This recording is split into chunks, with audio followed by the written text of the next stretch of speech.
Saya Hermawan Kartajaya, founder and chairman MCOP. Kali ini kita menyelenggarakan HK Special Masterclass. Artinya Special Masterclass cuma 1 hari aja, bahkan setengah hari, 17 Oktober 2024 jam 2 sampai jam 5 sore di tempat kita, yaitu di Markplex Main Campus Tower 88 lantai 8 di Kokas Mall. Brand Management Operation Excellence akan menjadi bahasan yang utama pada saat ini. Tiap 3 bulan kita melakukan updating apa yang harus dilakukan untuk Indonesia. Nah, pada saat ini COVID-nya udah selesai, tetapi kita kena COVID baru ini, yaitu pemilu pilkada yang efeknya sampai akhir tahun. Bisnis menjadi ragu-ragu apa yang harus dilakukan, karena itu kita tidak boleh stop and stop. Judulnya Operation Excellence, Brand Management. Brand itu ditentukan dari apa? Operationnya akhirnya. Walaupun marketing strateginya macam-macam, tagline-nya macam-macam, tapi kalau operationalnya tidak excellent sesuai dengan strategi dan cocok dengan finance-nya, ya percuma ya. Jadi datanglah, daftarkan. Kali ini online dan offline, tarifnya beda tentunya, karena kalau offline Anda akan bertemu langsung dengan saya dan bisa tanya jawab, diutamakan. Dan yang online itu untuk melayani khususnya yang di luar kota atau yang waktunya tidak bisa luang. Dan Anda akan dapat bonus Markplex Quarterly Outlook, yaitu tiap kuartal kita memang bikin outlook, e-certificate dan e-material. Jangan lupa 17 Oktober 2024 jam 2 sampai jam 5 waktu Indonesia bagian Barat. Operation Excellence Brand Management by Hermawan Kartajaya.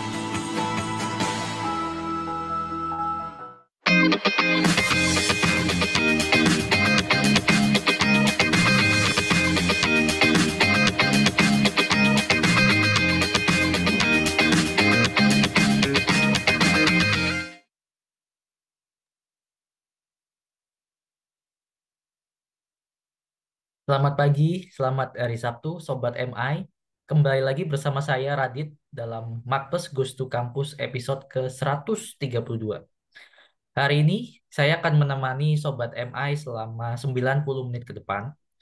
Dan seperti biasa, Markplex Goes to Campus akan memberikan inspirasi dari sudut pandang creativity, innovation, entrepreneurship, dan leadership yang telah atau akan dilaksanakan oleh lembaga pendidikan tinggi di Indonesia. Terlebih dahulu saya akan menyapa Bapak Ardi Ridwansyah selaku Chief Operating Officer of Markplex Institute yang akan menjadi moderator pada acara hari ini. Selamat pagi Pak Ardi. Bagaimana? Selamat pagi Bang Radit, Bapak Ibu sekalian. Oke, baik. Lalu saya akan juga menyapa terlebih dahulu para narasumber yang sudah hadir bersama kita pada hari ini. Yang pertama ada Bapak Syamril, STMPD, Rektor Institut Teknologi dan Bisnis Skala. Dan ada juga Bapak Dr. Jonet Selendra Saksana, SEMM, Ketua STIE Ganesha. Selamat pagi Pak Jonet. Selamat pagi. Ya, selamat bergabung Pak di acara MGTC episode ke-132. Iya. Baik, Sobat MI, sebelum kita masuk ke perbincangan selanjutnya, kita saksikan dahulu highlight MGTC episode sebelumnya. Kembali lagi bersama saya Rizky dalam acara Markplex Goes to Campus episode ke-131. Kampus bisa menghadirkan metode pembelajaran yang inovatif di dalam kelas. Salah satunya tadi, melalui case teaching method, sehingga kita bisa menjembatani ataupun menggabungkan antara practicality dan juga konsepnya. Artinya perguruan tinggi ini dengan insan-insan di dalamnya, baik itu dosen maupun mahasiswa, orientasi adalah bagaimana kita mampu memetakan dan merumuskan social problem, kita memberikan solusi dan memiliki social impact. Ini tujuan utama kita ke arah sana. Oleh karena itu, Scale Up UWP di tahun 2024 ini yang direncanakan adalah Sociopreneur University. Kemudian alur produksi pengetahuan, di sini ada proses ontologinya, bahwa adanya jadi kami di level dosen sudah menggarisbawahi bahwa kita harus memahami ada proses-proses alur produksi pengetahuan dengan pendekatan filosofi adanya ontologi, kemudian ontologi itu merupakan kita bisa melihat asal dari kebun kopi, pasca panen, roasting, dan barista, kemudian epistemologinya adalah unsur-unsur dari coffee dan culture, kemudian aksiologinya adalah bagaimana tempat tersebut menjadi coffee culture destination untuk kunjungan wisatawan, bukan hanya untuk mengopi tapi untuk belajar wisata edukasi.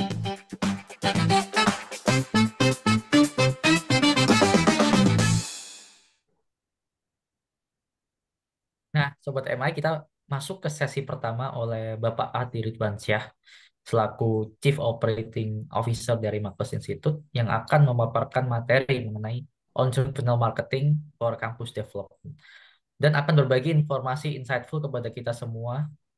Kepada Bapak Ardi, waktu dan layar dipersilakan, Pak. Baik, Assalamualaikum warahmatullahi wabarakatuh. Semangat pagi, Bapak Ibu sekalian. Pertama-tama terima kasih banyak Pak Rektor, Pak Ketua sudah meluangkan waktu ya untuk bertemu secara virtual dengan kami, dengan Bapak Ibu sekalian, berbagi hal-hal yang mungkin bisa berkontribusi terhadap dunia pendidikan tinggi. Nah, sebelum nanti kita mendengarkan paparan-paparan beliau, saya akan mengantarkan dengan beberapa hal yang terkait dengan tema Mapes Gustu Kampus yang edisi ke-132. Tidak terasa sudah 132 kali kita melakukan pertemuan virtual seperti ini, dan kali ini kita akan membahas tentang entrepreneurial marketing untuk konteks pendidikan tinggi. Nah, mungkin ada yang masih bertanya-tanya, apa relevansinya entrepreneurship, marketing, dunia perguruan tinggi? Mungkin saya mengantarkan sebelum nanti dua pembicara kita yang istimewa akan sharing pengalaman beliau masing-masing. Nah, kalau kita bicara tentang pendidikan tinggi, Bapak Ibu sekalian, tentu sebagaimana ya, kalau kita bandingkan dengan dunia industri, setiap sektor, setiap bidang ada tantangannya sendiri. Dan selalu kita dengar istilah disrupsi, istilah VUCA, istilah perubahan-perubahan yang seolah di luar sana memang banyak perubahan-perubahan terjadi. Nah, kita ingin tahu kalau di dunia perguruan tinggi kurang lebih seperti apa. Walaupun saya yakin Bapak Ibu sebagai praktisi di bidang ini tentu sudah mengamati dan merasakan bagaimana tantangan terutama pasca pandemi terhadap pendidikan tinggi. Tapi mungkin saya coba sampaikan beberapa hal yang barangkali menarik untuk nanti kita diskusikan. Baik, tadi sudah diperkenalkan, nama saya Ardi Ridwansyah di Makpes Institute. Ini adalah lembaga, kalau kami sering sampaikan, institusi sebagai learning and development solution provider. Jadi kami membantu untuk memberikan pengembangan kompetensi secara komprehensif mulai dari pelatihan, sertifikasi, kompetensi mapping, dan seterusnya untuk klien-klien dari baik dari dunia industri maupun dunia akademis. Nah, terkait dengan topik yang nanti akan dielaborasi oleh dua pembicara kita, mungkin saya mengantarkan dulu terkait beberapa hal yang menarik kita diskusikan tentang dunia perguruan tinggi. Yang pertama, ini satu artikel yang mungkin Bapak Ibu ada yang pernah baca, sudah baca, ini baru 20 September kemarin, artikel terbaru dari Newsweek, dan artikel ini sempat kami diskusikan juga di dalam Makpes Campus Community. Karena kebetulan kami punya komunitas virtual, ini Mas Radit sebagai project director-nya untuk isinya dosen-dosen semua, Bapak Ibu dari berbagai kampus di Indonesia, sudah 800 lebih. Jadi kalau Bapak Ibu di sini ada yang belum join, nanti bisa menghubungi tim kami untuk dimasukkan ke situ, free. Dan biasanya kita akan ada sharing, diskusi rutin, ada polling, research, termasuk juga ada kampus talk, kami sebutnya. Jadi pertemuan 2 mingguan di antara sesama dosen untuk berbagi perkembangan isu terkini di dunia pendidikan tinggi, baik dari sisi metode belajar, kurikulum, dan seterusnya. Dan Makpes mensupport, kita sediakan e-certificate dan juga kalau ada acara-acara, biasanya kita juga bisa libatkan Bapak Ibu sekalian. Jadi silakan masuk ke kampus community kami, terutama Bapak Ibu dosen ya sebagai pengajar. Teman-teman mahasiswa juga kita ada yang baru kita luncurkan kemarin untuk teman-teman mahasiswa. Nanti, jadi semua yang ada di sini sebenarnya bisa join ya Bapak Ibu dosen untuk kampus community. Kalau yang mahasiswa apa namanya, Mari Radit? Makpus Youth Network ya.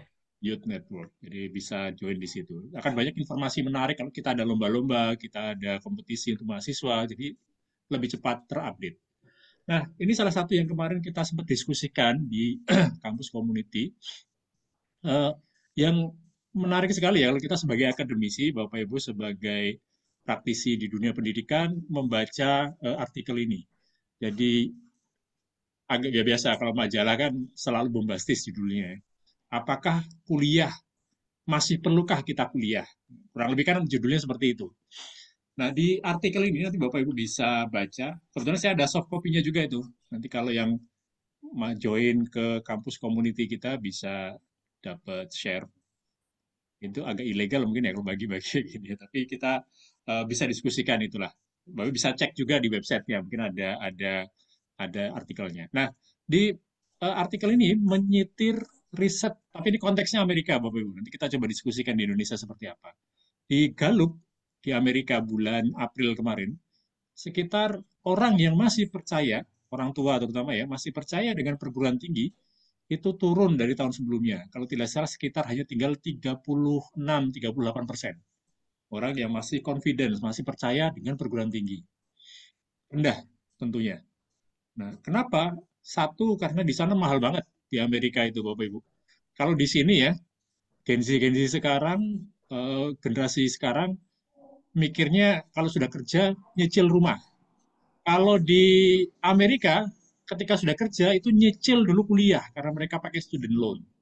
Karena mahal ya. Mungkin Bapak Ibu di sini kalau yang dulu sempat mungkin kuliah di luar bisa sharing juga nanti. Jadi karena mahalnya dunia pendidikan, jadi pertanyaan-tanya juga masih perlu nggak sih kita invest demikian mahal di dunia pendidikan. Yang kedua, isu yang mungkin kita hadapi juga, mulai dipertanyakan orang tua, siswa ini kayaknya lebih worth it kalau kemudian dengan waktu yang sama kita magang, kita merintis bisnis sendiri, kita ikut proyek sosial, ikut penelitian, dan seterusnya. Daripada harus kuliah yang lama, yang mungkin belum tentu relevan dengan kebutuhan industri. Kedua. Ketiga, munculnya fenomena startup di luar sana yang beberapa tidak lagi mensyaratkan harus sarjana ini, harus sarjana itu. Pokoknya punya sertifikat kompetensi, punya pengalaman kerja, mereka akan bisa hire. Dan ketiga, yang terakhir karena faktor politik, karena kampus itu jadi ajang politik di sana ya, jadi orang mulai malas kampus. Nah itu faktor-faktor yang kemudian mulai tadi dipertanyakan, masihkah kita perlu kuliah gitu ya. Nah uniknya, ini seorang profesor dari Stanford yang kemudian melihat orang-orang di sana, kan ini masyarakat Amerika ditanya, masih percaya nggak dengan perguruan tinggi? 36-38% saja yang bilang percaya. Tetapi faktanya agak berbeda. Jadi pada saat pandemi memang yang daftar kuliah itu turun, tapi begitu mulai normal, naik lagi sebenarnya. Dan berdasarkan riset di sana, pengangguran tetap masih banyak dari SMA. Lulusan sarjana lebih terserap perguruan tinggi, sama dunia kerja, maaf. Jadi artinya secara ketika ditanya, masyarakat Amerika percaya nggak perguruan tinggi? Nggak percaya. Tapi ketika dilihat faktanya, mereka tetap aja ngirim anaknya ke perguruan tinggi. Jadi meskipun kritis, meskipun protes, meskipun mengeluh ya terkait kondisi perguruan tinggi, sebenarnya faktanya di Amerika sendiri mereka masih mengirimkan putra-putrinya ke perguruan tinggi. Nah ini mungkin semacam pengingat juga bagi kita di Indonesia, meskipun konteksnya berbeda, ternyata ya itu mungkin akan jadi pertanyaan juga di generasi muda kita, apakah worth it untuk kuliah. Nah, ini yang mungkin menarik untuk kita diskusikan, berarti perlunya kemudian kita berbenah untuk melakukan perbaikan internal agar menjawab keraguan dari masyarakat tadi. Nah, ini juga yang kemudian sempat menjadi bahasan sebelum pandemi ya, ada satu artikel menarik dari EY, satu konsultan angkutan publik ya. Dia membuat satu report judulnya menarik Bapak Ibu. Bisakah universitas masa kini memimpin untuk pendidikan masa depan? Kurang lebih kayak gitu. Jadi tentang universitas masa depan. Nah, menurut EY, ini saya sendiri nggak terlalu 100% sepakat, tapi menarik untuk kita diskusikan. Dia bilang ada beberapa skenario universitas masa depan. Kalau Bapak Ibu lihat di sini, pertama dari sisi peran pemerintah, government role, ini yang sumbu horizontal. Yang sebelah kiri, pemerintah berperan besar, sebelah kanan, kalau Bapak Ibu di layar Bapak Ibu ya, hands on berarti pemerintah berperan besar terhadap perguruan tinggi, kanan pemerintah lepas tangan. Nah, yang lebih menarik sebenarnya sumbu vertikalnya, yang antara bundle degree dan unbundle degree courses. Jadi maksudnya apa? Kalau kondisi perguruan tinggi sekarang Bapak Ibu kurang lebih seperti yang skenario 1. Skenario 1 itu di mana perguruan tinggi banyak disupport pemerintah, bahkan swasta pun kan sebenarnya mendapat dukungan dari pemerintah juga. Dan model pembelajarannya itu sudah dipaket ya, satu sampai kuliah, mata kuliahnya ini sekian semester harus sekian SKS dan seterusnya, sudah dibundling ya, sudah dipaket. Tinggalnya paling memang ada mata kuliah pilihan tapi mayoritas sudah dipaket. Nah, yang skenario kedua ini ketika pemerintah mulai lepas tangan. Disinilah kemudian perguruan tinggi harus banyak kolaborasi dengan korporasi, dunia industri. Dan ini yang plus sebenarnya kita sekarang mulai banyak kolaborasi dengan perguruan tinggi, Bapak Ibu. Kita kolaborasi baik untuk melakukan sertifikasi kompetensi, termasuk juga kita kolaborasi dengan beberapa kampus untuk membuat program S2 bersama.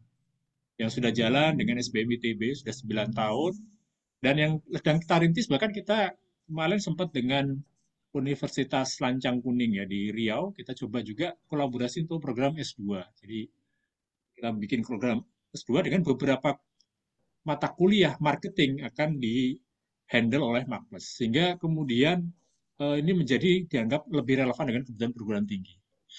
Karena ini dilakukan juga. Kalau tidak salah di NTU mereka kerjasama dengan Visa, nggak salah. Penerbit kartu kredit ya. Sehingga kurikulumnya kolaborasi antara apa yang dimiliki oleh NTU dengan Visa. Sehingga menyiapkan profesional untuk di dunia jasa keuangan. Nah, yang atas itu sebenarnya perguruan tinggi tanda kutip yang ada sekarang, tapi dengan konten-konten yang diharapkan lebih kreatif di skenario kedua. Sementara skenario ketiga dan keempat ini yang kalau istilah sekarang tren micro kredensial kalau di kampus, Bapak Ibu. Di mana perguruan tinggi perlu menyiapkan bukan hanya paket-paket kuliah yang sudah dibundling dalam semester tertentu, tetapi juga short course yang sesuai dengan kebutuhan dari mahasiswa yang nanti masuk ke institusi mereka. Istilahnya unbundled courses, jadi kursus pendek, satu mata kuliah gitu ya, tapi didalami dan praktis, sehingga dengan modal satu mata kuliah itu mahasiswa-mahasiswi kita sudah punya modal. Nah, itu yang kemudian nanti ada micro kredensial, sertifikasi untuk kompetensi tertentu. Nah, ini tren yang dicoba ditawarkan beberapa pihak itu menjawab tantangan tadi, bagaimana agar perguruan tinggi tetap relevan.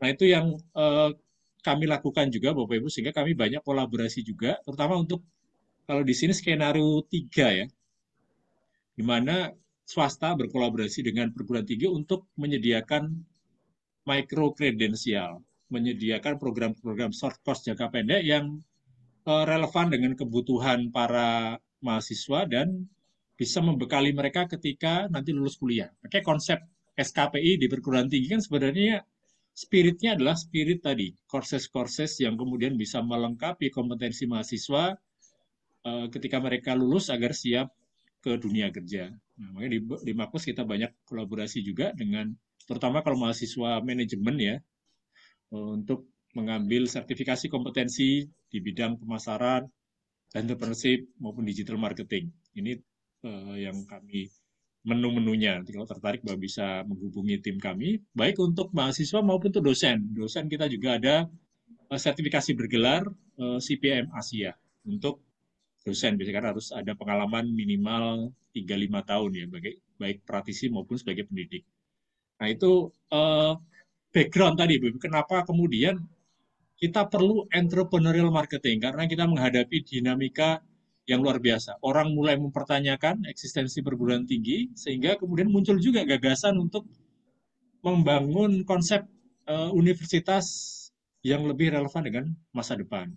Nah, di buku Entrepreneur Marketing ini bicara tentang SDM dan juga tentang institusi perguruan tinggi agar lebih siap untuk menghadapi dinamika tadi. Karena ketika tadi kita bilang berubah dari skenario 1, misalnya skenario 2, 3, dan 4, yang susah Bapak Ibu, saya yakin di sini Pak Rektor, Pak Ketua sangat berpengalaman sekali ya menghadapi perubahan-perubahan seperti ini.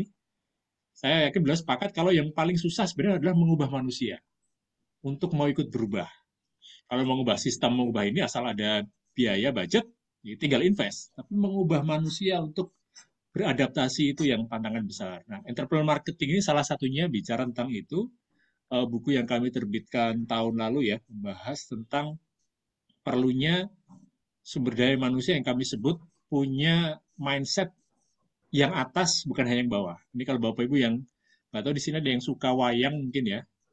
Ini buku Entrepreneur Marketing tadi kami terbitkan secara global, terbit oleh penerbit Wiley di Amerika, dan kita luncurkan di Swiss Geneva.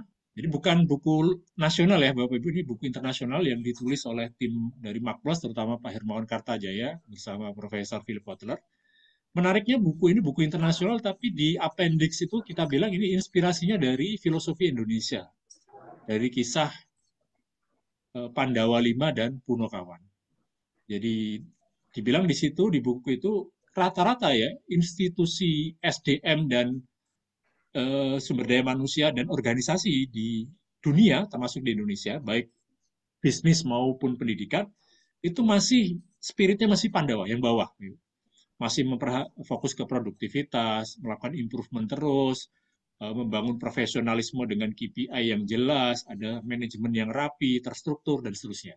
Tentu itu sangat diperlukan agar organisasi kita bisa bekerja dalam sistem. Tetapi dengan perubahan-perubahan yang tadi kita bahas, perlu juga membekali organisasi kita dan SDM kita dengan kompetensi yang atas, yang Punokawan tadi. Jadi harus kreatif melihat apa yang terjadi dinamika yang ada di luar, lalu mendapatkan ide-ide baru untuk diubah menjadi solusi melalui innovation. Jadi kreativitas ini menghasilkan ide-ide baru yang kemudian diolah melalui proses innovation menjadi solusi. Ini definisi yang ada di buku itu, mungkin kalau di referensi lain bisa berbeda-beda ya, hubungan kreativitas dan inovasi. Tapi kalau di buku Entrepreneur Marketing kita bilang kreativitas itu proses menghasilkan ide baru, kemudian diolah oleh tim innovation menghasilkan solusi yang siap pakai, bukan hanya ide yang abstrak. Nah, sampai di sini ternyata belum cukup. PR berikutnya bagaimana ada peran entrepreneurship di dalam organisasi kita untuk menjual solusi tadi. Baik menjual ke internal maupun menjual ke eksternal, sehingga solusi yang sudah kita hasilkan tadi bisa diadopsi oleh stakeholder yang terkait. Dan terakhir peran leadership. Ini peran Pak Rektor, Pak Ketua di sini kan untuk menjaga proses ini dengan nilai-nilai yang sesuai dengan nilai-nilai organisasi kita, sehingga bisa sustainable jangka panjang, bukan hanya perubahan sesaat, bukan hanya cuma tren sesaat. Nah, inilah yang kami sebut CL, Creativity, Innovation, Entrepreneurship, dan Leadership. Yang kami percaya dibutuhkan oleh semua organisasi, tidak hanya bisnis, tapi juga institusi pendidikan, untuk menjawab tantangan-tantangan tadi. Nah, ini adalah bicara SDM-nya, spiritnya. Nah, di buku Entrepreneurial Marketing, kalau kita ibaratkan Bapak Ibu, konsep entrepreneurial marketing bukan konsep yang baru, sudah lama sekali.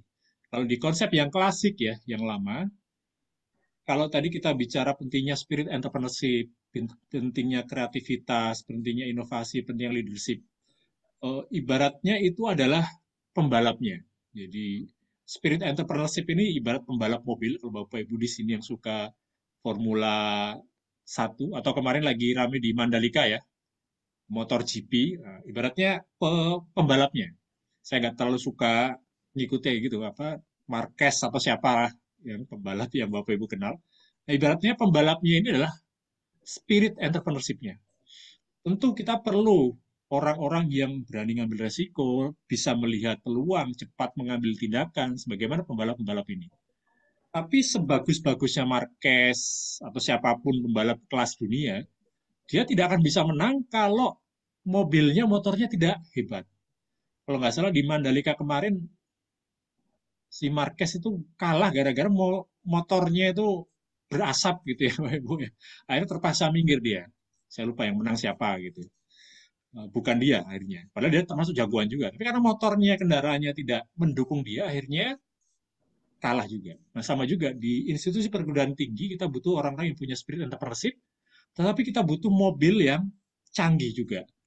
Nah, mobilnya apa? Kalau istilah kami adalah strategi pemasaran. Kita butuh orang-orang yang punya jiwa entrepreneurship, jiwa entrepreneurial, tapi kita juga perlu menyusun strategi pemasaran yang canggih sehingga kita bisa berkompetisi dengan dinamika ya sekarang perguruan tinggi luar biasa banyak baik online maupun offline. Jadi inilah mungkin kalau kita kerucutkan ya, entrepreneurial marketing ini menggabungkan spirit seorang pembalap dengan strategi pemasaran yang juga rapi. Makanya ini satu program yang terbaru dari Makpes, kita membuat kampus marketing. Jadi strategi G2 bagi kampus untuk bisa menarik mahasiswa baru. Kita lakukan di bulan November selama 3 hari, 3 pertemuan, bicara tentang branding. Pentingnya bagaimana penerapan konsep branding di kampus. Yang kedua, bagaimana menerjemahkan itu untuk konsep promosi secara offline. Dan yang ketiga, tentunya kita bicara promosi secara online. Ini menggabungkan promosi online dan offline dengan payung branding yang tepat untuk kampus kita. Ini program yang sangat-sangat terbaru dari Makples, karena selama ini kami banyak juga membantu klien dari berbagai industri, termasuk perguruan tinggi dan sekolah. Nah, ilmu ini yang kami coba share nanti ke Bapak Ibu sekalian. Bagi yang berminat nanti bisa menghubungi tim kami.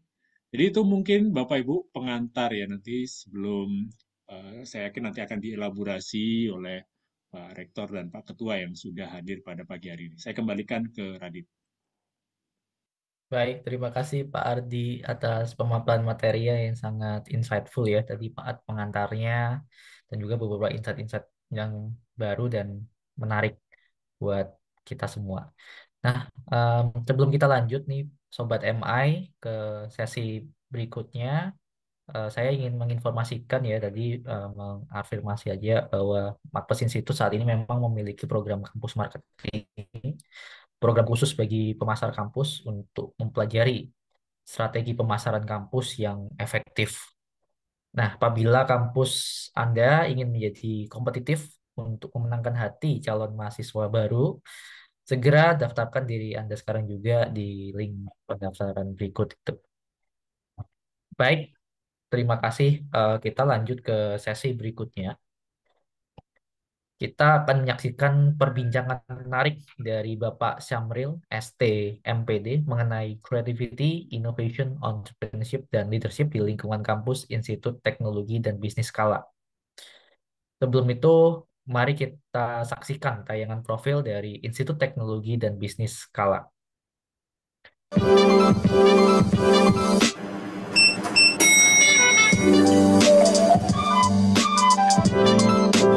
Selamat datang di kampus Skala Institute, di mana pendidikan modern bertemu dengan inovasi kewirausahaan dan teknologi. Di sini, mahasiswa diberdayakan untuk mengejar passion mereka dan membentuk masa depan mereka.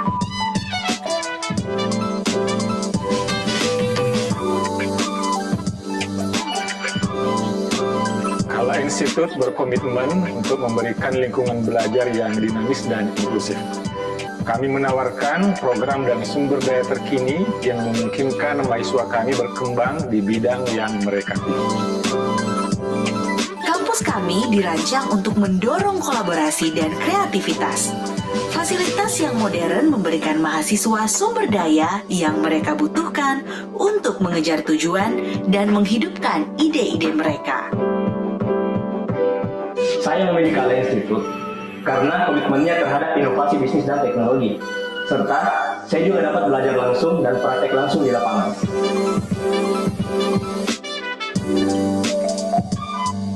Di Kala Institut, kami percaya bahwa pendidikan adalah kunci untuk membuka potensi generasi pemimpin berikutnya. Bergabunglah dalam misi kami untuk menciptakan masa depan yang lebih baik.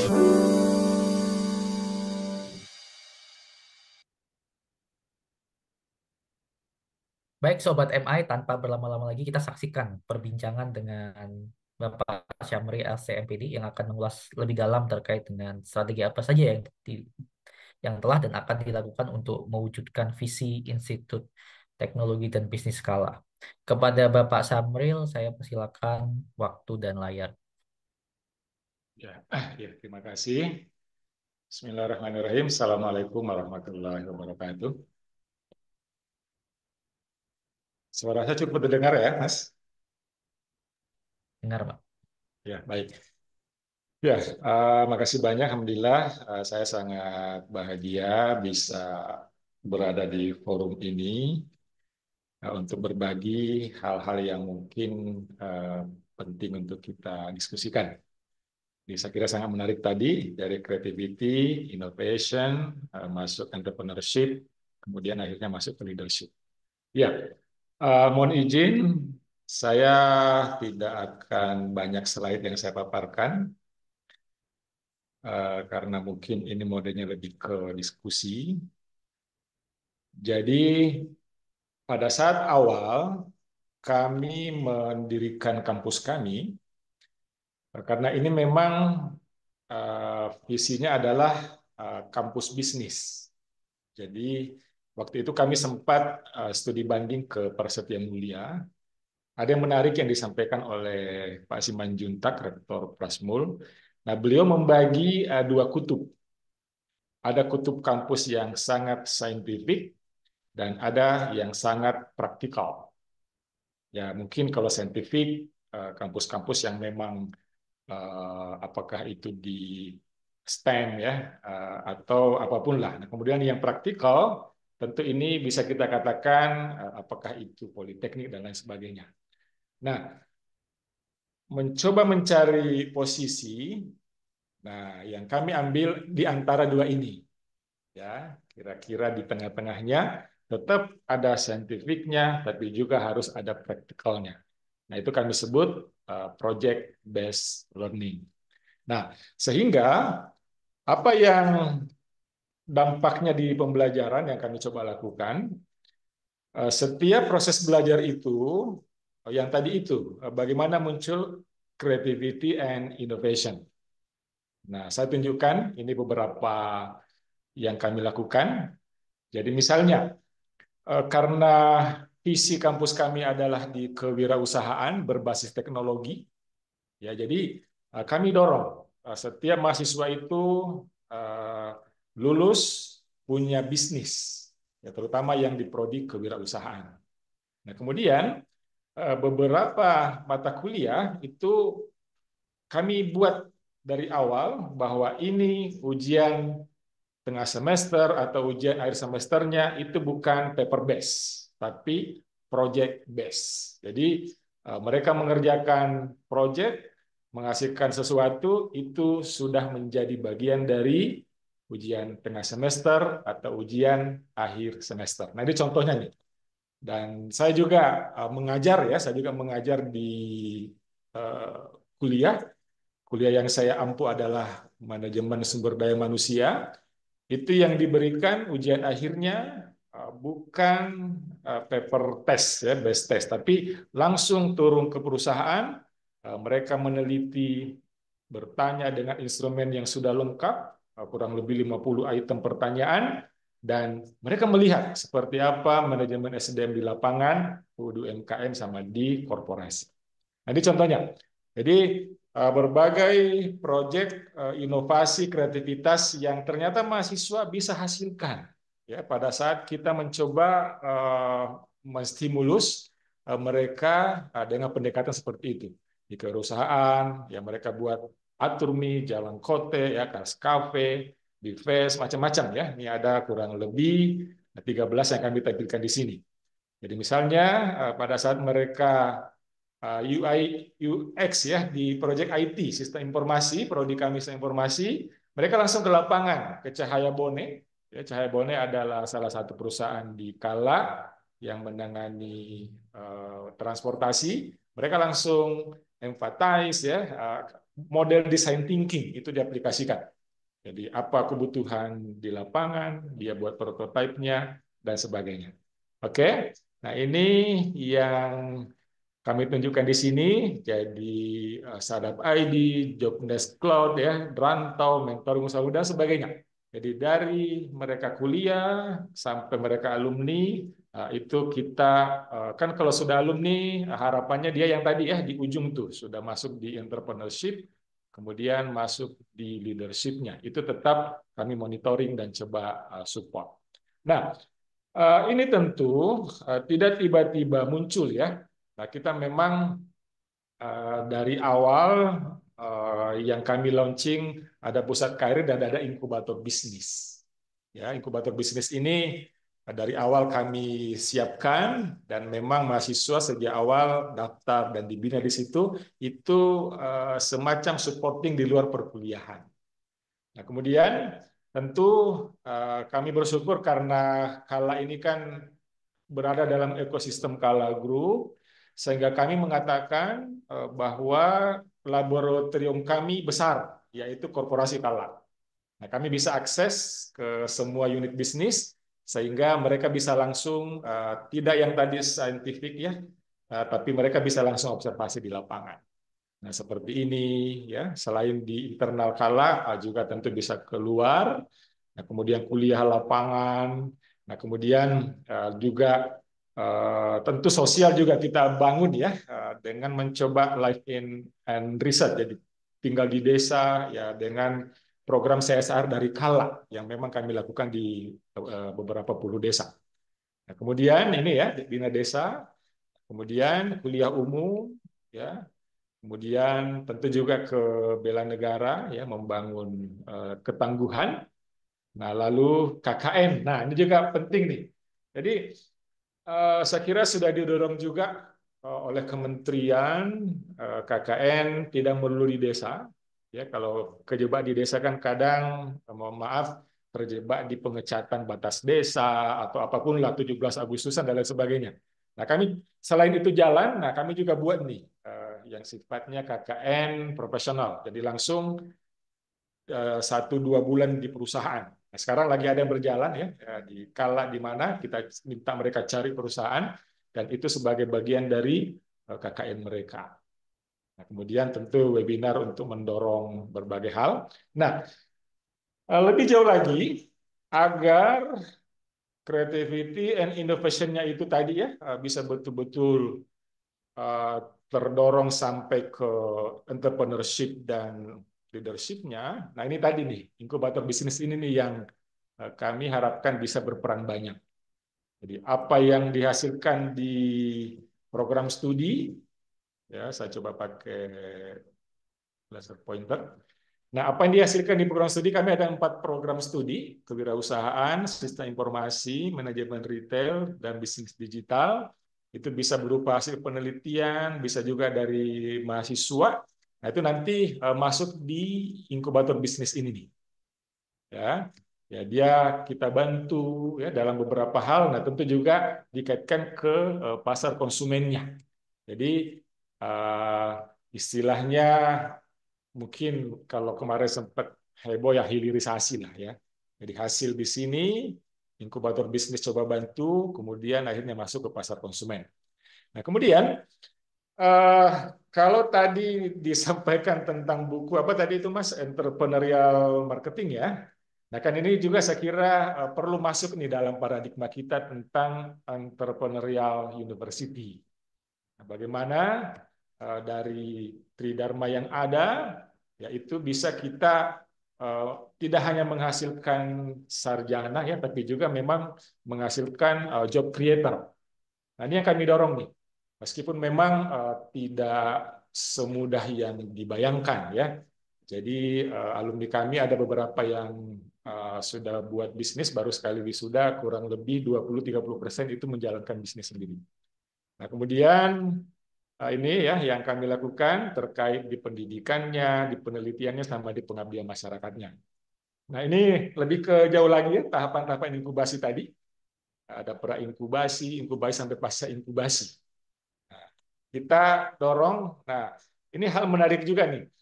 Karena tadi prodi kami ada 4, ada kewirausahaan, ada bisnis digital, ada sistem informasi, ada manajemen retail. Itu kalau mereka bisa berkolaborasi itu bisa jadi satu tim yang saling melengkapi. Ya, jadi ada yang nanti di manajerialnya, ada yang di teknologinya, ya, ada di ide bisnisnya, ya, dan lain sebagainya. Dari 4 prodi tadi itu. Jadi ibaratnya membangun startup itu bisa lengkap timnya dengan kolaborasi dari prodi yang ada. Nah, itu yang kami dorong, mereka bisa kolaborasi, ya, siapkan tim dan lain sebagainya, sampai perencanaannya, ya, sampai nanti ke ini sudah masuk ya, kalau ini kita lihat kan ini sudah masuk ke level 3 tadi itu ya, sudah ke entrepreneurship sampai ke leadership-nya.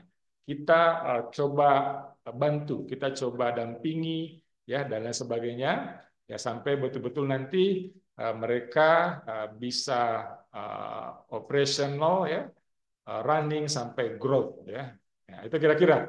Jadi ini yang kami share di kesempatan ini. Jadi betul saya kira tadi filosofi wayang tadi itu ya bisa mengikat, bisa membantu kita memikirkan creativity, innovation, entrepreneurship sampai ke leadership, dan kami lagi mau coba bangun itu. Nah, ada mungkin juga sedikit komentar yang tadi disampaikan terkait apakah perguruan tinggi ini masih relevan. Ya, ini memang tantangan juga. Nah, tentu kita harus mengantisipasinya juga hal seperti itu. Jadi kami lagi berpikir juga untuk tidak semata program yang sifatnya panjang seperti S1 yang 4 tahun. Mungkin ada juga nantinya kami akan keluarkan course-course pendek, ya 3 bulan, 6 bulan, ya.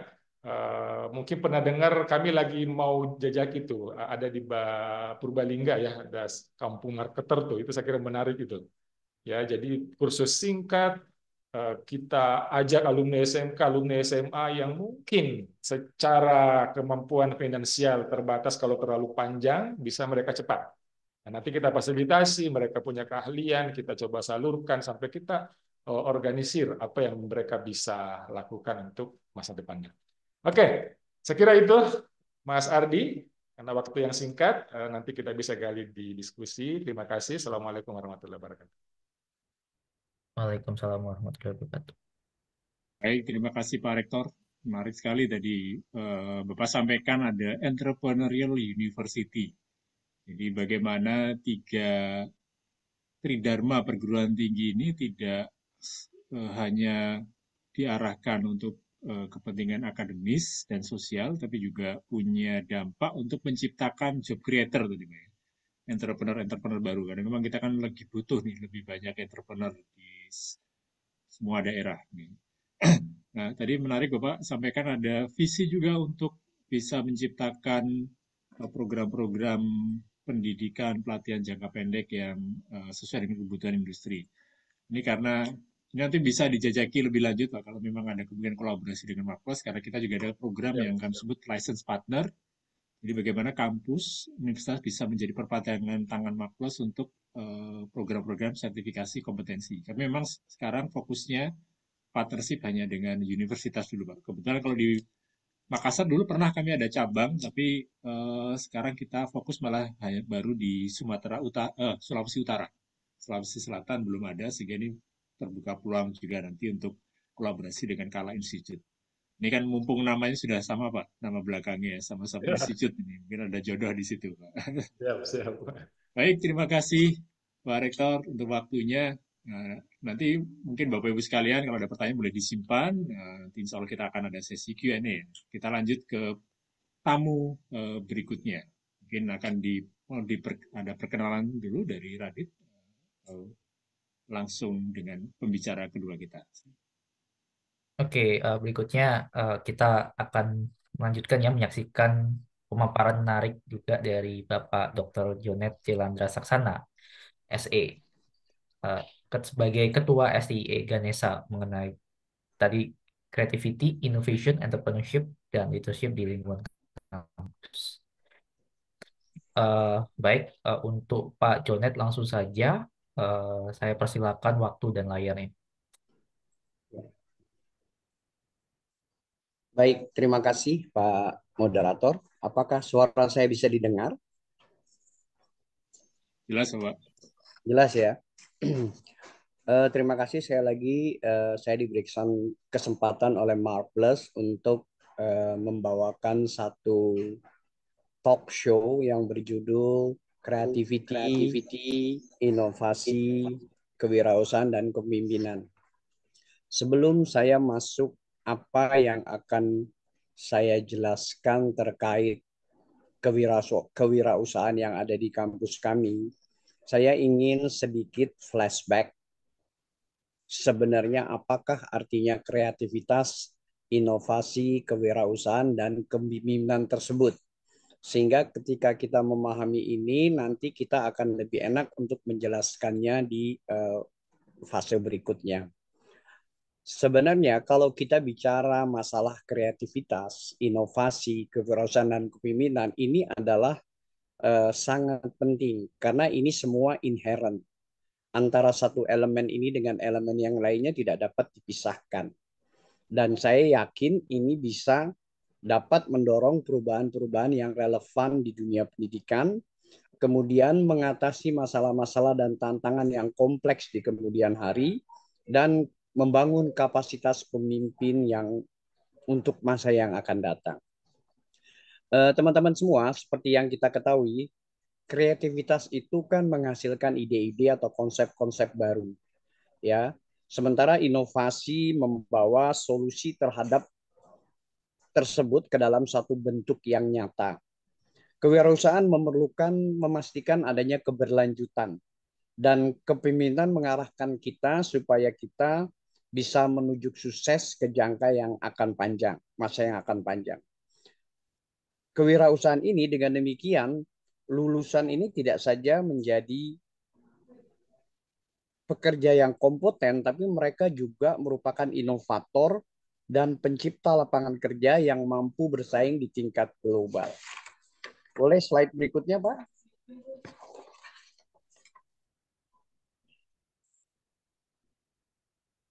Slide berikutnya. Nah, ini ada sedikit, saya bercerita sedikit tentang studi kasus program sekolah penggerak yang mana terkait dengan tema yang kita bahas.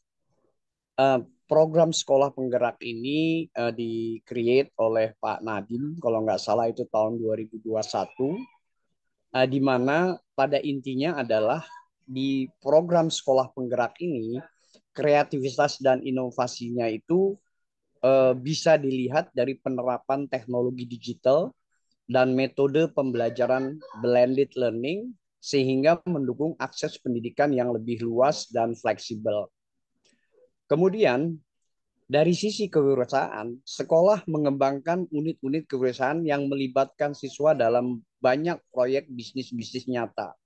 Kita banyak lihat sekarang SMK membangun inkubator bisnis, kampus-kampus universitas juga berhubungan dengan inkubator bisnis, di mana kampus-kampus juga mengembangkan startup bisnis atau perusahaan-perusahaan pemula atau perintis.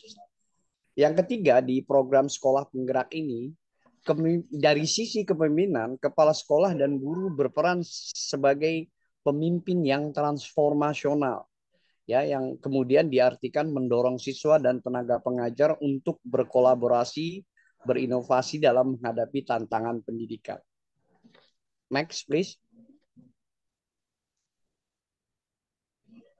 Nah, di sini izinkanlah saya sedikit menceritakan, boleh yang lanjut, yang di selanjutnya, Pak, slide berikutnya. Saya ingin sedikit menceritakan bahwa di kampus kami itu ada 3 prodi, prodi S1 Manajemen, S1 Akuntansi, dan S2 Magister Manajemen. Kita sekolah tinggi kami sudah lama, sudah beroperasi sejak 1993, dan insya Allah dalam waktu dekat ini kita berproses untuk menjadi universitas. Ya, di kampus kami ada salah satu unit yang kita sebut dengan Ganesha Laboratorium Entrepreneur. Ya, GLP ini berperan secara aktif untuk mencetak mahasiswa, khususnya masyarakat pada umumnya, menjadi wirausahawan yang kompeten di bidangnya.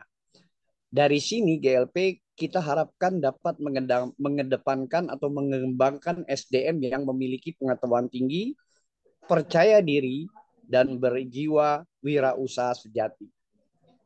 Next slide, please. Nah, Ganesha Labpreneur ini sudah berdiri sejak tahun 2022. Jadi kurang lebih sudah hampir memasuki 3 tahun. Kita sudah memasuki banyak proses-proses pelatihan, workshop, motivasi, dan juga hal-hal lain yang kita bisa berikan kepada masyarakat sekitarnya.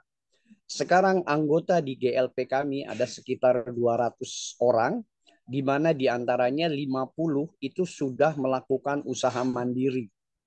Ya, usaha mandiri ini banyak sekali bergerak di bidang kuliner, di bidang perdagangan dan jasa, fashion, dan lain-lain. Ya, silakan slide berikutnya.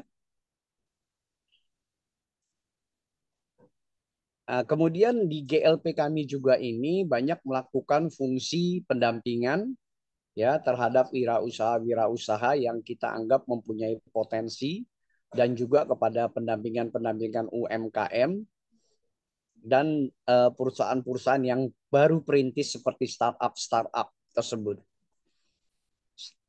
Next slide, please. Kami juga sering melakukan expo atau pameran di mana seluruh anggota GLP kami memamerkan produk-produknya di kampus kami, dan juga diundang kepada masyarakat umum untuk melihat bahwa inilah aktivitas daripada GLP kami. Berikutnya. Dari sini kami beranggapan bahwa untuk kreativitas dan inovasi, penggunaan teknologi digital ini akan melibatkan keterlibatan mahasiswa, sehingga mahasiswa lebih aktif dan kreatif dalam proses pembelajaran. Kemudian dari sisi kewirausahaan, program kewirausahaan ini menghasilkan lulusan siap kerja yang memiliki keterampilan bisnis yang kuat dan juga menjadikan mereka kompetitif di pasar kerja. Terakhir, kepemimpinan yang efektif akan membawakan perubahan positif dalam budaya sekolah dan proses belajar mengajar, dan menciptakan lingkungan yang inovatif dan berkelanjutan. Slide berikutnya.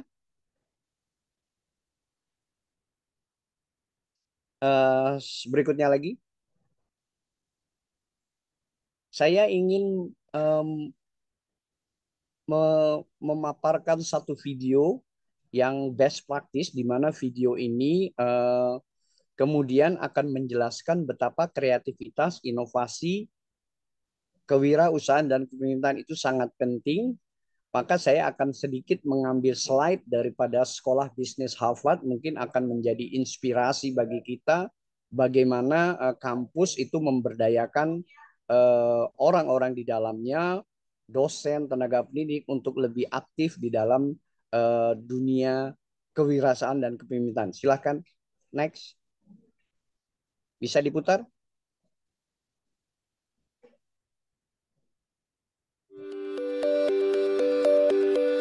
The course we launched last year, which is called Innovation and Entrepreneurship, was kind of born of 3 impulses. In the most mundane sense, we wanted to make sure that undergraduates knew about the iLab, and we thought the best way to do that was to have a course offering here. The second level of kind of ambition for the course was to have the business school and undergraduates interact more. There's just this remarkable pool of talent in the undergraduate population. And then the final impulse is the most lofty, which is to really try to manifest the idea of one university. And we thought, what better way to do that than with a class, really the bread and butter of what we do. What we really try to do is expose students to an intellectual foundation for understanding the nature of entrepreneurship and innovation. Do that in a practical way, which is associated with case studies and real life examples. Intersperse that with these lectures from leading lights around the university, and then have it culminate in a project where they were linked with either a private kind of venture capital firm, a startup, a policy organization, or a governmental organization. The projects reinforced and challenged ideas that were provided in the case method discussions. The interactive lectures contrasted with the case discussions. So I think that was a rich educational experience. But I think more broadly, I think we all learned things. The course really drew on people from around the university, most obviously the college and the business school, but we had folks coming from the law school, the Kennedy School, the Ed School, FAS, and of course all the projects were from alumni from all over the university. To me, it was a lesson in how much we can do when we just simply overlook some of the traditional boundaries.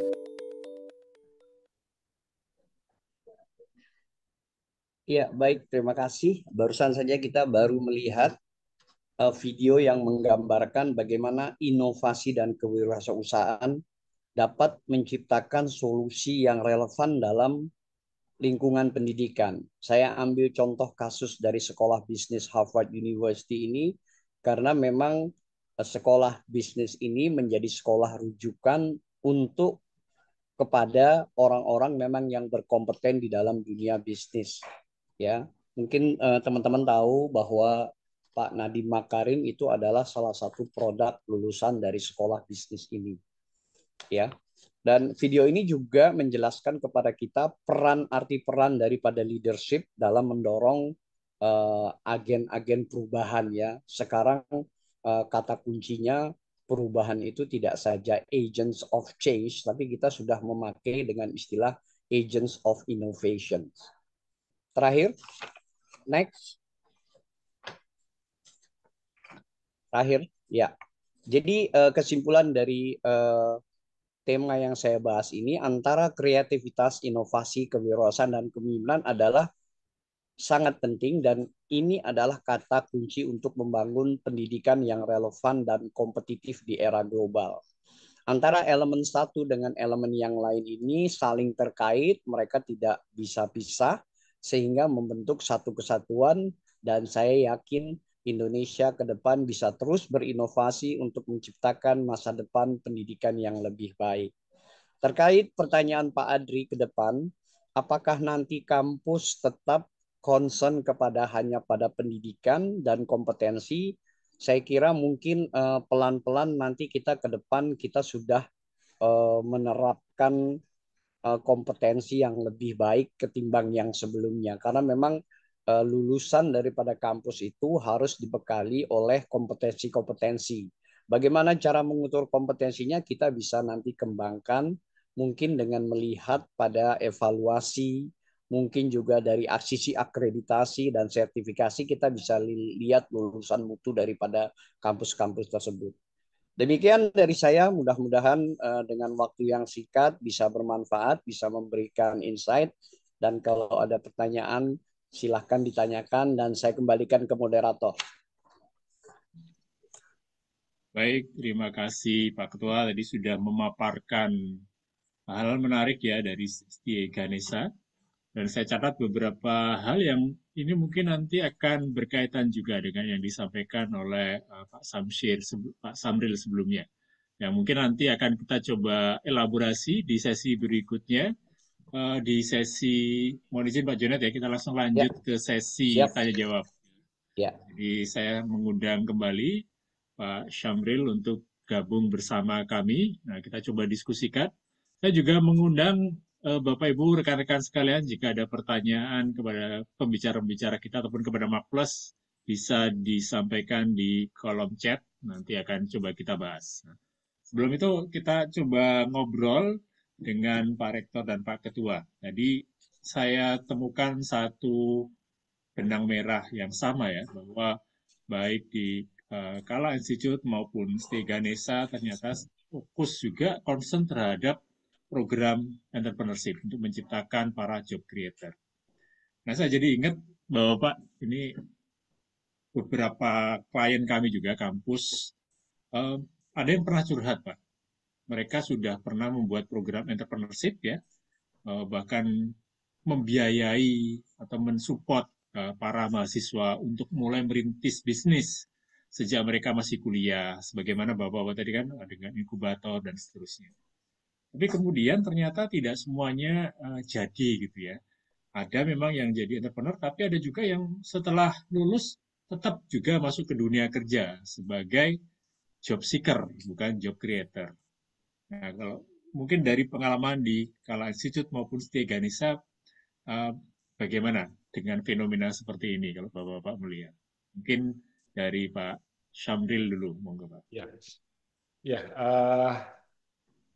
sama ya. Kami juga menemukan seperti itu, bahwa di awal saat kuliah mereka sudah punya bisnis, tapi ternyata lulus tidak langsung menekuni dengan penuh. Tapi sebenarnya ada satu alumni kami, dia kerja dan sambil masih menjalankan bisnisnya. Ada yang model seperti itu. Okay. Jadi namanya Rafli, saya tanya kenapa seperti itu? Ya, saya masih bisa jalankan bisnis saya sambil kerja.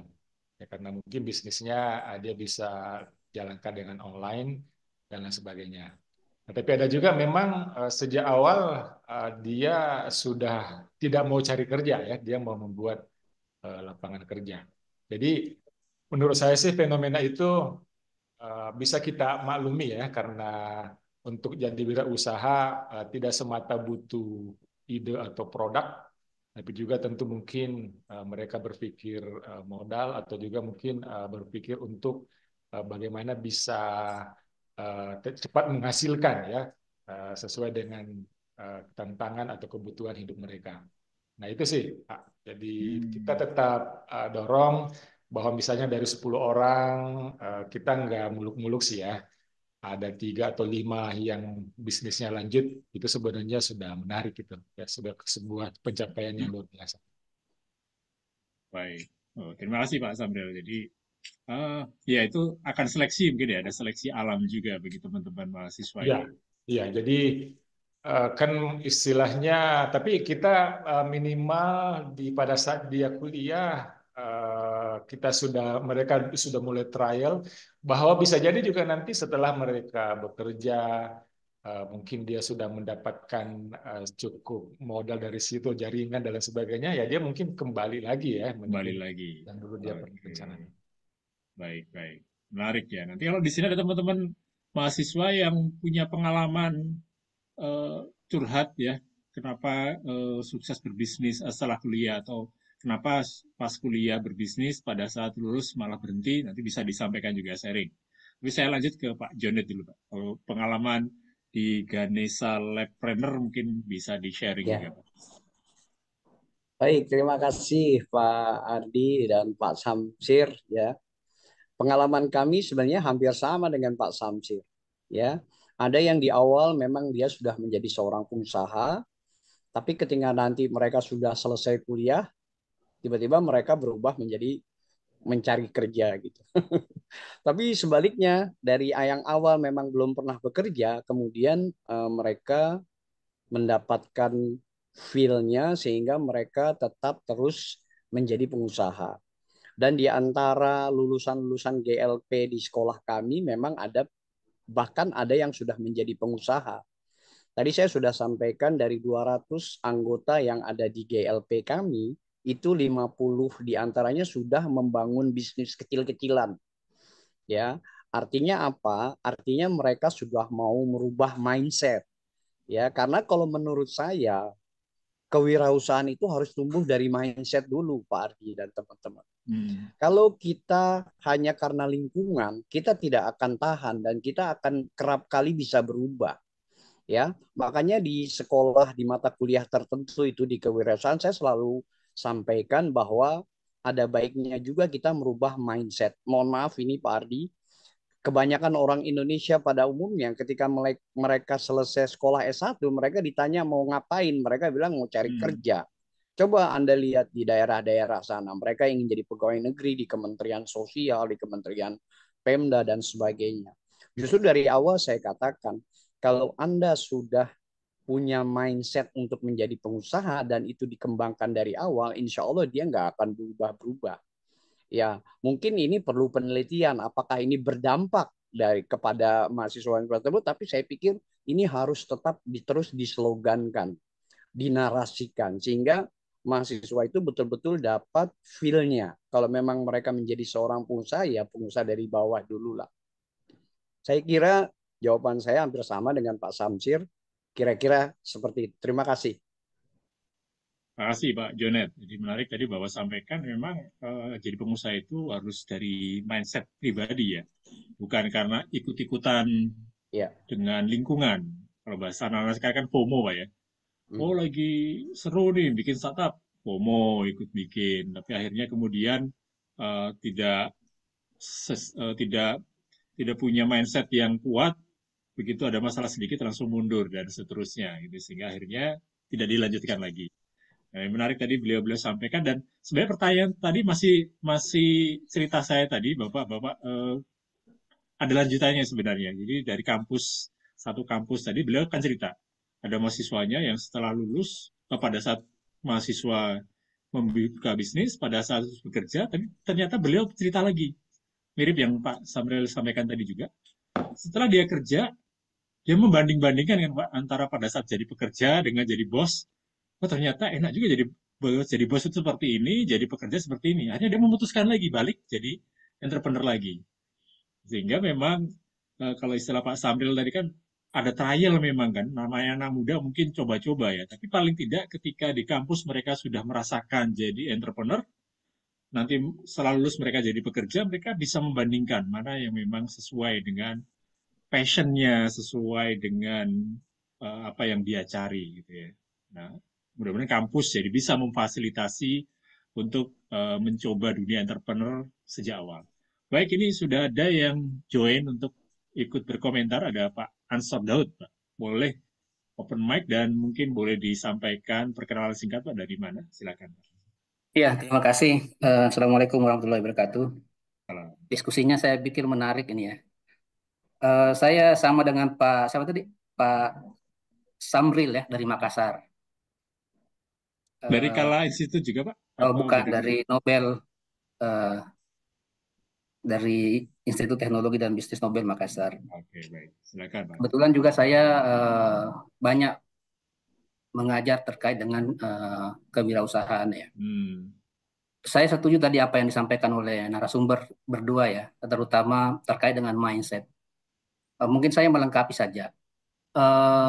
Menjadi entrepreneur itu dari awal, misalnya dari muda, ada beberapa tantangan yang dihadapi. Yang pertama masalah culture.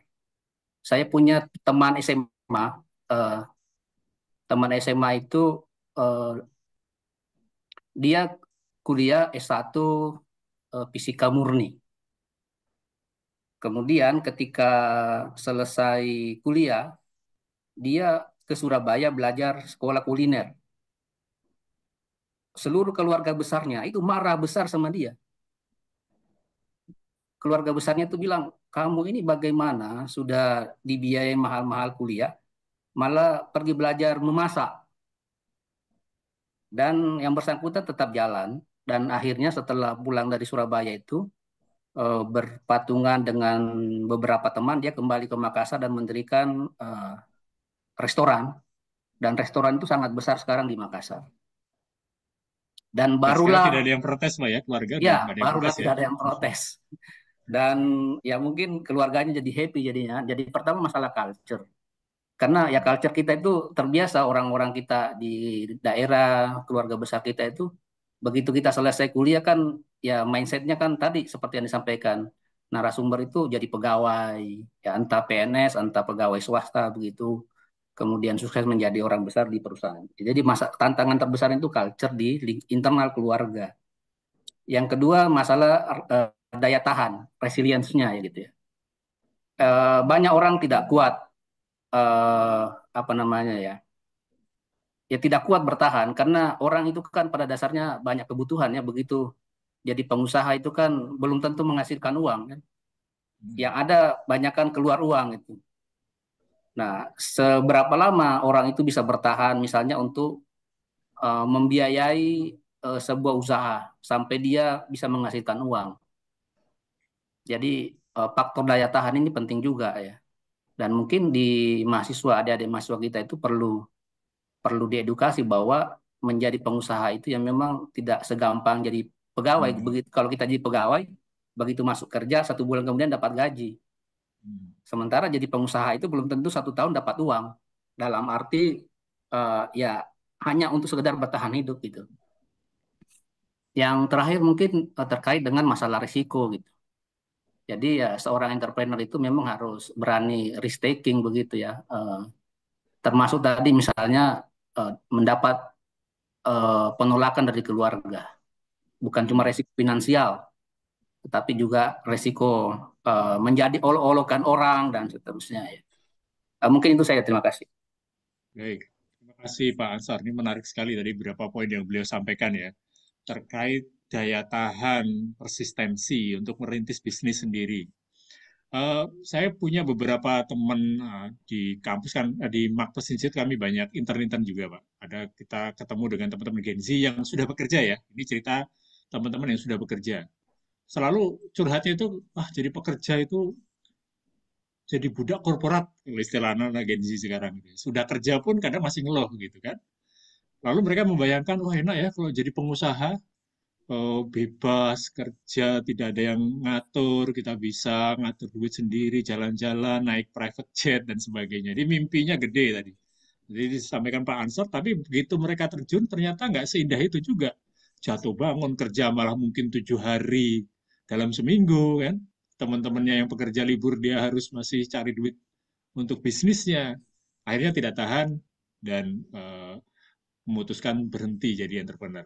Nah, ini tadi beberapa poin yang menarik sekali yang disampaikan Pak Ansor Daud terkait mindset persistensi. Mungkin ada komentar Pak Samril dan Pak Jonet, bagaimana membangun persistensi seperti ini, kampus itu bisa berkontribusi seperti apa? Silakan.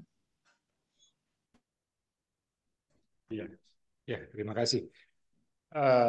Tentu memang kalau yang kami coba lakukan, karena kampus kami memang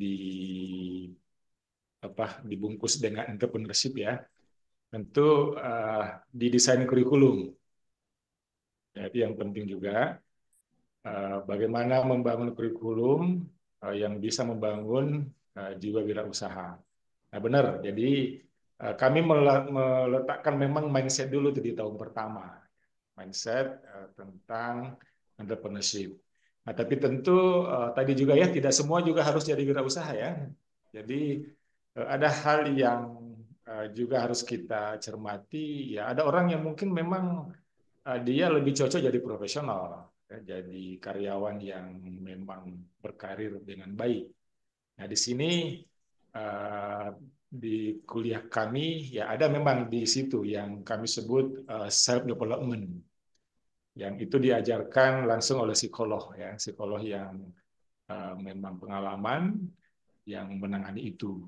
Jadi dari awal mahasiswa kami harapkan dia bisa kenali dirinya, ya, passionnya kemana, ya, potensinya kemana, bakatnya kemana, sehingga tidak juga ikut-ikutan, ya, tidak juga ikut-ikutan. Kayaknya bagus nih jadi pengusaha, kayaknya bagus jadi ini, jangan.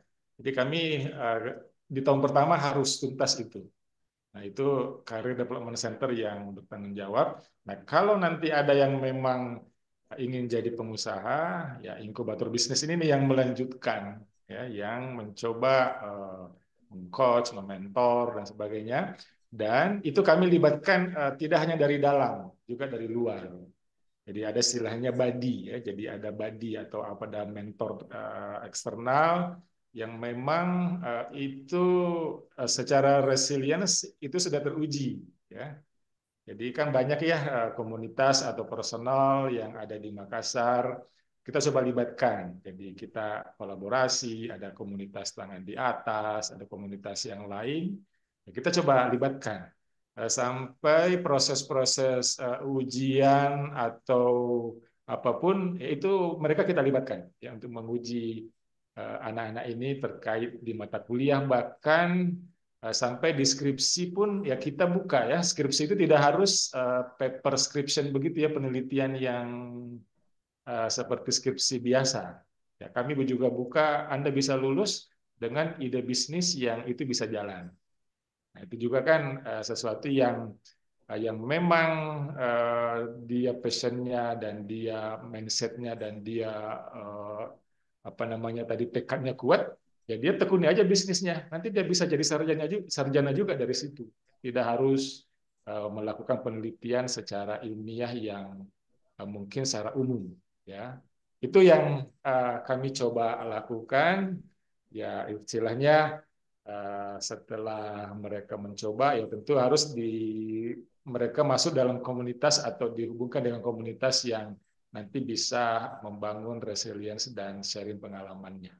Makasih, Pak. Terima kasih Pak Samril. Tadi melibatkan berbagai pihak ya, psikolog terutama tadi menarik, sehingga teman-teman mahasiswa ini tahu potensi, tahu passionnya sejak awal gitu ya.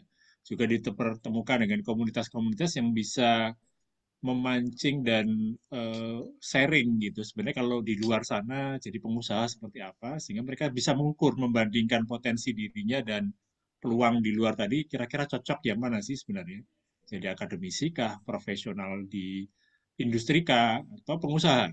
Tentu pilihan-pilihan itu selalu terbuka dan kampus tadi kan mencoba mengarahkan sesuai dengan potensi dari teman-teman mahasiswa. Tadi yang disampaikan Pak Samril. Mungkin kalau Pak Jonet, pengalaman di Ganesha seperti apa? Baik, terima kasih Pak Ardi. Di kampus kami memang sekarang kita akan membuat satu konsentrasi khusus konsentrasi kewirausahaan. Karena kalau sekarang itu yang ada hanya mata kuliahnya umum, mata kuliah kewirausahaan.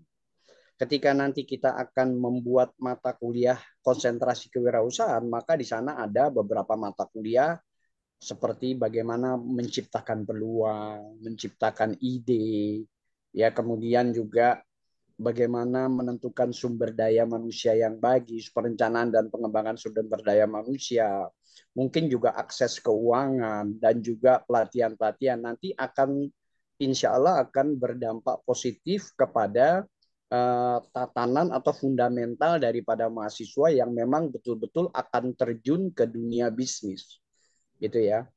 Bahkan ke depan ini kami akan bekerja sama dengan sebuah lembaga psikologi, Pak Ardi. Jadi lembaga psikologi ini nanti akan bukan mengetahui, dia akan memetakan bahwa seorang mahasiswa A itu memang sebenarnya konsentrasinya di mana dia gitu. Karena kadang-kala sebenarnya dia kuat di keuangan, tapi dia ngambilnya mungkin sumber daya manusia. Atau sebaliknya, sumber daya manusia dia ngambilnya pemasaran.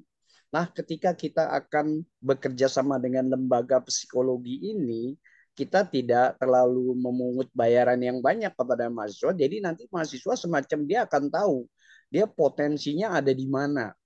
Ketika mereka memilih konsentrasi yang akan diambil itu tidak akan terlalu jauh dari mungkin kepribadiannya, kira-kira begitu. Mudah-mudahan ini menjadi salah satu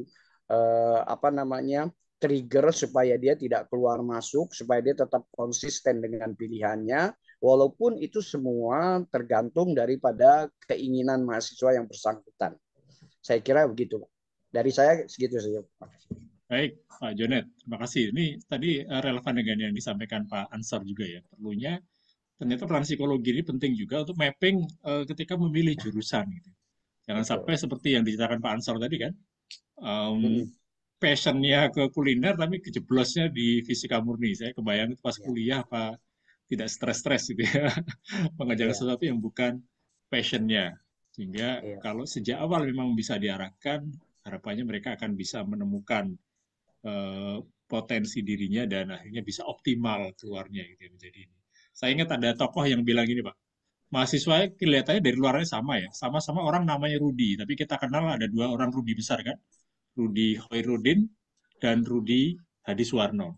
Rudi Hadiswarno pengusaha terkenal yang punya jaringan salon, Rudi Khairuddin chef terkenal. Kalau dulu dia yang seangkatan dengan saya, dengan kita Pak mungkin kenal ya, Rudi Khairuddin chef terkenal dulu di televisi. Tapi bayangkan kalau Rudi Khairuddin suruh motong rambut dan Rudi Hadiswarno suruh masak, pasti kan hasilnya tidak akan enak gitu ya. Tapi ketika mereka menemukan potensinya, nah disitulah kemudian kita mengenal beliau-beliau berdua sebagai orang-orang yang punya kompetensi yang luar biasa di bidangnya. Itu memang mapping sejak awal menjadi penting. Baik, silakan kalau rekan-rekan sekalian, kita masih ada beberapa menit untuk diskusi. Nah, ini saya mungkin ada pertanyaan lagi ke Pak Samril dan Pak Jonet. Ini mungkin pertanyaan Bapak Ibu sekalian dari kampus yang lain juga agak sensitif sebenarnya pertanyaannya. Tapi saya penasaran ya. Kita tahu di masa kabinet yang sekarang dengan konsep kampus merdeka ini kan kalau tidak salah sekitar 3 semester ya, Bapak-Bapak ya, 1,5 tahun kemudian mahasiswa diberikan kebebasan, kemerdekaan gitu ya, untuk magang, penelitian atau apapun itu ya, untuk mengeksplorasi kompetensi atau passion dia itu seperti apa sih sebenarnya. Nah, kalau menurut Pak Rektor, Pak Ketua nih, di kabinet baru nanti akan seperti apa? Dan terlepas dari kebijakan pemerintah ya, apakah kampus sebenarnya dengan konsep kampus merdeka ini hal seperti apa yang mungkin bisa dipertahankan dan apa yang mungkin perlu diperbaiki? Siapa tahu nih nanti di sini ada calon menteri juga kan, siapa tahu kan, kita tidak tahu ya. Silakan Pak Samril atau Pak Jonet dulu.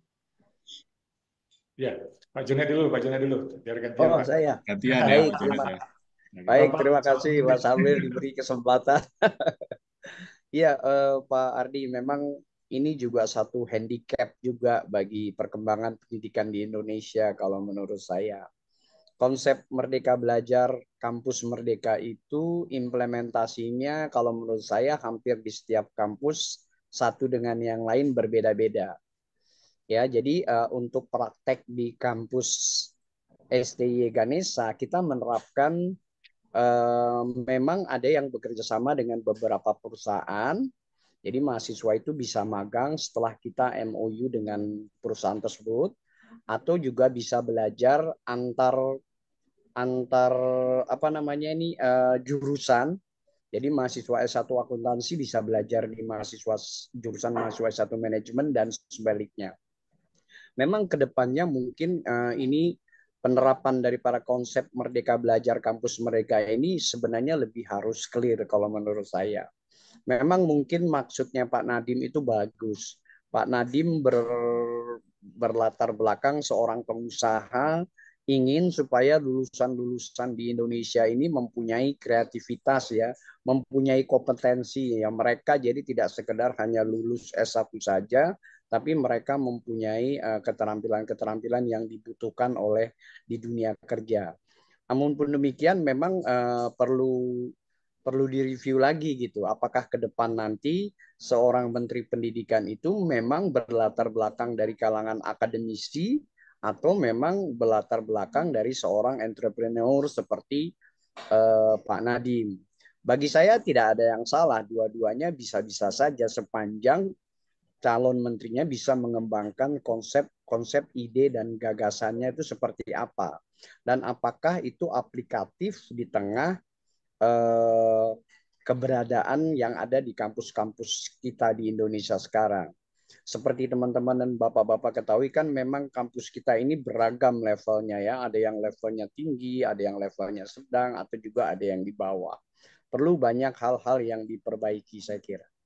Dari saya mungkin itu saja dulu, nanti kalau ada tambahan saya tambahkan. Baik, terima kasih Pak Jonet tadi. Ada beberapa hal yang beliau concern juga ya terkait konsep ini.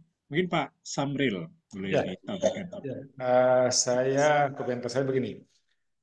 Kebetulan saya sebelum mengelola perguruan tinggi itu kurang lebih 10 tahun di perusahaan di Kala Group di bagian human capital. Ada memang fenomena yang menarik. Saya ingat ya itu 2014, ternyata 2024 mirip lagi. Waktu itu kami mencari 100 karyawan. Ya, 100 karyawan. Nah, kami adakan Kala Job Fair. Saya ketua panitianya tuh waktu itu. Yang melamar itu kurang lebih 5.000. Kurang lebih 5.000. Nah, 100 kursi, pelamar 5.000, proses yang lulus hanya 50. Nah, hanya 50. Jadi artinya apa? Saya teringat teman bilang ya, Jonan mengatakan gini, many people but not enough. Banyak orang tapi tidak cukup. 5.000 orang, kami cari 100, nggak dapat Pak. Cuma dapat 50. Akhirnya kami keliling kampus untuk mencari kurangnya. Nah, di 2024 ini kami buka lagi ya MT di Kala, itu cari 21 orang yang melamar 14.000. 14.000 Pak. Nah ini masih proses ya. Saya belum cek berapa yang lulus, apakah dapat 21 atau jangan-jangan many people but not enough lagi. Nah ini memang tantangan bagi perguruan tinggi. Kok bisa apa yang kita hasilkan itu belum match dengan kebutuhan usaha dan industri. Nah saya kira kalau dari kondisi seperti itu, ya memang rasanya ya beberapa hal yang digagas di kampus Merdeka dan sebagainya itu bisa jadi solusi. Bahwa sejak awal mahasiswa itu memang sudah didekatkan dengan dunia industri atau dunia usaha yang menjadi user atau yang menjadi customer setelah mereka lulus. Ya, jadi kan sejak awal lewat program magang, lewat program apapun dan sebagainya ya. Nah, itu yang mungkin pertama yang kita harus cermati. Nah, yang kedua, kita juga memang harus jujur. Kadang apa yang mungkin juga ya kita bisa evaluasi diri kita. Apa yang dulu kita pelajari pada saat kerja kan berapa persen sih yang memang digunakan? Kan itu pertanyaannya juga ya. Jadi saya pernah ngobrol sama dekan Fakultas Fakultas MIPA di ITB. Dia bilang paling 10-20% yang digunakan setelah mereka lulus. Jadi 80%-nya itu tanda petik mubasir nggak ya? Nah, itu masih bisa diperdebatkan. Artinya itu kan juga yang sering disampaikan Pak Nadiem. Ya saya juga sering merasakan itu. Saya S1-nya teknik fisika di ITB, S2-nya di mana pendidikan, S3-nya di manajemen. Ini yang digunakan berapa persen ya? Rasanya nggak banyak juga. Nah gitu ya, jadi memang mungkin ya perlu desain pendidikan tinggi yang kalau disebut link and match ya, efektif, efisien, yang memang perlu ya istilahnya kalau bisa lebih cepat ya itu bisa lebih, semoga lebih baik begitu lah. Tapi tetap ya efektif, efisien tadi itu dan bisa membangun keunggulan. Nah, bahwa nanti ada proses evaluasi itu pasti harus ya. Ada plus minusnya lah ya. Semuanya kan ada positif negatifnya. Bahkan sampai di level bawah pun kebetulan kami juga mengelola TK, SD, SMP, SMA, ya itu juga ada banyak. Ya ada banyak hal yang sering dikeluhkan, tapi juga ada hal yang juga bisa dibanggakan lah dari proses ini. Intinya tetap harus ada proses evaluasi untuk perbaikan ya, dan kita tunggu aja, wait and see siapa yang akan jadi menteri. Dengar-dengar sih kelihatannya kembali ke profesor ya jadi menteri ini, kembali ke profesor. Terima kasih itu Pak. Baik, terima kasih Pak Samril, Pak Jonet tadi jawaban-jawaban Bapak sekalian. Ya, tadi menyambung kata terakhir Pak Samril ya, siapapun menterinya ya kita tetap harus kampus tetap harus inovatif juga untuk terus mengembangkan kurikulum dan sebagainya. Karena memang sebagai pelaku realnya kan kita ya, yang sebagai institusi pendidikan tinggi. Nah, apakah nanti menterinya profesor atau bukan? Mudah-mudahan yang terbaik lah. Agak gatel sebenarnya kalau ngomongin calon menteri, tapi nanti kalau kebablasan, ini saya di WA, ini jadi acara bocor alus nanti. Jadi kita kembali ke urusan kampus saja, Bapak-Bapak sekali. Iya. Baik, karena waktu yang membatasi, terima kasih banyak Pak Rektor, Pak Ketua sudah meluangkan waktu, Bapak Ibu sekalian sudah hadir. Mudah-mudahan tidak puas ya, sehingga terus belajar, terus lapar untuk ikut program-program serupa dan terus kita bisa berbagi juga dengan yang lain. Terima kasih sekali lagi. Saya kembalikan ke Mas Raditya untuk menutup acara kita pada siang hari ini. Baik, Sobat MI, karena terdapat keterbatasan waktu ya, berakhir pula perjumpaan kita dalam program Makpes Gustu Kampus episode kali ini. Terima kasih saya ucapkan kembali kepada Bapak Samril ST MPD selaku Rektor Institut Teknologi dan Bisnis Skala. Kemudian ada Dr. Jonet Selendra Saksana SEMM selaku Ketua SIE Ganesha, dan juga Bapak Ardi Ridwansyah selaku Chief Operating Officer Makpes Institute. Nah, Sobat MI jangan lupa juga untuk follow akun Instagram @makpesinstitute dan @makpesevents untuk mendapatkan informasi menarik terkait program dan event dari Makpes. Dan dimohon bagi peserta untuk bisa mengisi daftar hadir untuk bisa mendapatkan e-certificate. Jangan lupa saksikan terus Makpes Gustu Kampus setiap hari Sabtu pukul 10 waktu Indonesia Barat. Oke, Sobat MI, dengan berakhirnya sesi MGTC kita pada hari ini, saya Radit pamit undur diri. Dan sampai jumpa minggu depan. Happy weekend semuanya.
Give me what you got.